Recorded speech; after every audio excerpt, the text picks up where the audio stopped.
Thank you very much. Your Excellencies, ladies and gentlemen, good morning. Well, I bring you compliments and greetings from all of us in the UN Working Group on Business and Human Rights. I am the member representing Africa. I only assumed this role 2 months ago. So it's indeed a great pleasure to be here, and I congratulate the organizers for bringing us together. Well, as you already know, the Working Group on Business and Human Rights is a group of 5 independent experts mandated by the UN Human Rights Council to steer the implementation of the UN guiding principles across the world. Since 2011, the working group has been doing just that. And as we celebrate 10 years of the guiding principles, the working group decided to do a stock taking to see the progress made and the opportunities to move forward. That stock taking resulted in the adoption of a roadmap for the next decade. And so today I will be talking a little bit about what the roadmap is all about and the opportunities for Africa. If I were to summarize, I would say that the working group welcomes all the efforts that we have seen over the last 10 years. There's been a lot of awareness about the guiding principles. There's been a lot of success stories.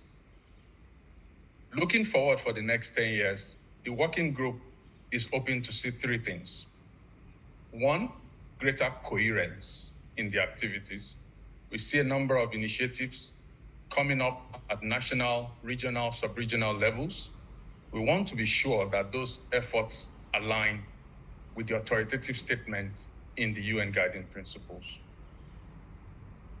We would like to see greater commitment.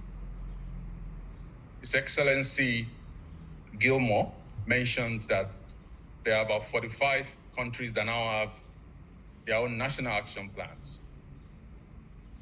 We note as a working group that only 2 of those are in Africa, Kenya and Uganda. Of course, I welcome the statement made by Her Excellency Honorable Depa that Ghana will soon be joining that list. We also note efforts in Liberia and in other countries. Personally, as your representative, if we can get 35 or 40 more African countries, then I would have had a good tenure. So we welcome more commitment through the development of national action plans, more commitment through the development of legislation as well on business and human rights. The importance of this should no longer be overemphasized. The speakers before me have already stated the reason why we need to move on this point. It's about creating a new partnership that ensures that we do business in Africa, but we do business the right way. And the right way is the human right way. The 3rd thing that we would like to see is impact.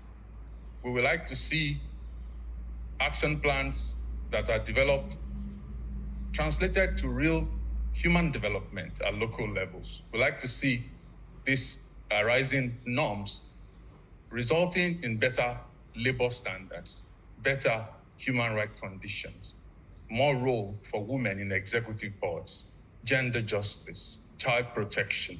We like to see more impact. Enacting legislation alone is not a silver bullet. We need to see it translating into real success stories. And to support this, our roadmap for the next decade identifies 8 action areas. I welcome everyone to please familiarize themselves with the 8 action areas. The number 1 being ensuring that the UNGPs become a compass for meeting global challenges. Number 2, state duty to protect. Number 3, business responsibility to respect. Number 4, access to remedy. And number 5, the need for more and better stakeholder engagement. Number 6, the need for more and better leverage to drive change.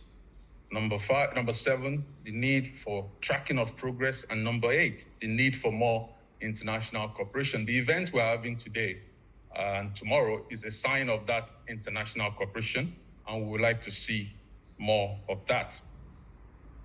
Let me end by saying that as the African representative, I also want to ensure that the success stories across Africa are amplified more. Businesses are now making changes in Africa. Governments are doing more on business and human rights. But some of those success stories are not told enough.